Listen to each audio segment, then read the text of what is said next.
Les grands-parents d'aujourd'hui sont très différents de ceux d'hier. On ne peut plus aujourd'hui être grands-parents comme nos grands-parents l'ont été. La société a beaucoup changé et la famille notamment. On voit aujourd'hui des familles recomposées, des familles monoparentales, des familles homoparentales. Et les grands-parents doivent s'adapter à cette nouvelle réalité. Eux-mêmes sont très différents. La plupart des grands-parents aujourd'hui ne sont pas retraités, ils se sont encore des actifs ou ils vivent une retraite très active.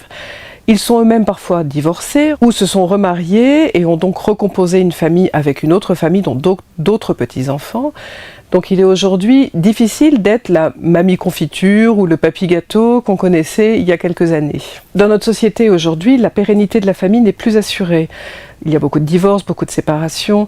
Pour les enfants, c'est un chaos, ça peut être très difficile à vivre. Les grands-parents ont, de par leur âge, de par leur vécu, une position plus sécure, plus étayante, plus rassurante pour les petits-enfants. Et je pense que l'on peut dire qu'ils sont un garant d'une certaine stabilité.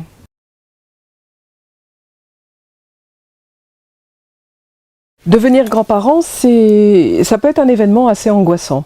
D'abord, c'est un événement qu'on ne maîtrise pas. Nos enfants décident de faire des enfants et nous voilà propulsés à un rang générationnel au-dessus, c'est-à-dire de devenir grands-parents. Pour certaines personnes, c'est un événement qui, même s'il peut être chargé de joie, de bonheur, qui montre une certaine réussite familiale, ça peut aussi être teinté d'angoisse, de peur. Alors, cette peur, cette angoisse peut faire le lien avec une angoisse de vieillir, avec une peur de mourir. Ça peut être très angoissant d'imaginer son propre enfant devenir parent. C'est un remue-ménage de l'inconscient qui est à vivre à ce moment-là et qui peut être chargé d'angoisse et de peur.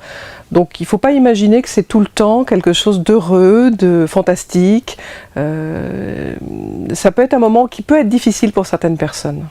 Alors, le moment de l'annonce, le fameux moment où lorsque vous apprenez que vous allez devenir grand-mère ou grand-père, ça peut être un moment de joie intense. Certains disent combien ils ont été envahis de bonheur, qu'ils se sont mis à pleurer, tellement c'était un moment émouvant. D'autres peuvent raconter que ça a été un moment très angoissant, et où vraiment la peur les a envahis. Je pense qu'il faut laisser du temps au temps. Il y a le temps de la grossesse, il y a le temps de l'arrivée du bébé, il y a un temps aussi d'acclimatation à ce nouvel enfant et aussi à cet nouvel état, à cette nouvelle fonction d'être grand-parent. Ça se fait au jour le jour, petit à petit.